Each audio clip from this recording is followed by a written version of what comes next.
천조 원에 육박하는 가계부채가 한국 경제 시한폭탄으로 지목되고 있습니다.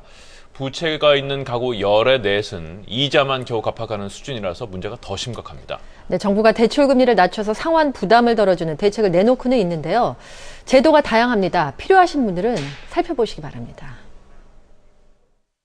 가계빚이 922조 원으로 빚을 부르는 악순환이 한계에 다다르고 있습니다.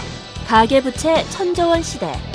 돈을 버는 것 못지않게 빚을 지지 않는 것 또한 중요한 때가 되었습니다. 하지만 빚 안 지고 사는 가정은 흔치 않은데요. 작은 가게를 운영 중인 강모 씨. 꾸준한 매출로 매달 순수익을 올리지만 대출금 이자 내기에 급급해 수중에 남는 돈은 없습니다. 처음엔 조금씩 쓰다 보니까 나중에는 돌려막기까지 하는 상황이 오게 됐어요. 납입이 코앞인데 통장 잔고는 없고 다른 대출 상품 알아보기도 힘들고 자격도 안 나오고 정말 막막합니다. 이들에게 가장 필요한 것이 빚테크. 제도권 금융회사에 저금리 대출로 갈아탈 기회를 제공해주는 전환대출 상품을 눈여겨볼 필요가 있습니다. 정부가 가계부채 문제 해결을 위해 저신용, 저소득층을 위한 서민금융 상품을 내놓고 있는데요. 대표적인 것이 세희망 홀씨, 바꿔드림론, 햇살론입니다. 생계자금 대출을 목적으로 하는 세희망 홀씨 대출은 저신용자가 대상인데요. 일반 시중은행들이 대출해주는 상품이기 때문에 접근성이 뛰어나다는 게 장점입니다. 햇살론은 그동안 은행 이용이 어려웠던 저신용, 저소득 서민에게 정부가 보증을 서서 10%대의 저금리로 돈을 빌려주는 상품인데요. 30-40%대의 고금리 빚을 지고 있다가 햇살론으로 갈아타는 경우가 많습니다. 비슷한 성격의 바꿔드림론 또한 연 20% 이상의 고금리 대출을 저금리 대출로 전환해주는 서민금융제도. 회사원 구 씨도 최근 바꿔드림론으로 대출을 전환했습니다.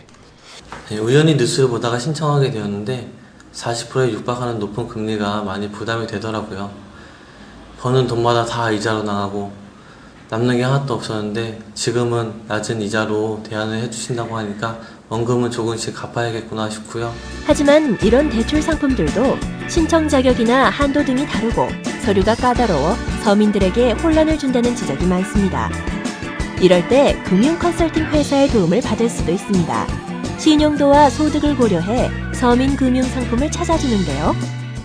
보통 갚으려지는 있는데 높은 이자로 납부 금액의 부담을 느껴 고통받는 사람들을 위한 제도인데요. 고객이 부담하는 수수료가 전혀 없이 정부에서 지원하고 있는 서민금융 상품 등을 찾아드리고 있습니다. 이때에도 주의가 필요합니다. 불법 중개업자들이 기승을 부리기 때문인데요. 또 대출 광고 문자 메시지를 통한 사기도 많아 주의해야 합니다. 혹여 대출 사기에 속아 신분증 사본, 통장 사본 등을 보내셨다면 해당 은행이나 금감원을 찾아 개인정보 노출자 사기 예방 시스템에 신고해야 추가 피해를 막을 수 있습니다. 직접 은행 등을 찾아 자신의 조건에 맞는 서민금융 상품을 상담받는 것이 가장 좋습니다. 만약 상황이 어렵다면 정식 등록된 업체의 대출 모집인지 통합조회 시스템 홈페이지에서 조회해봐야 한다고 전문가들은 조언합니다.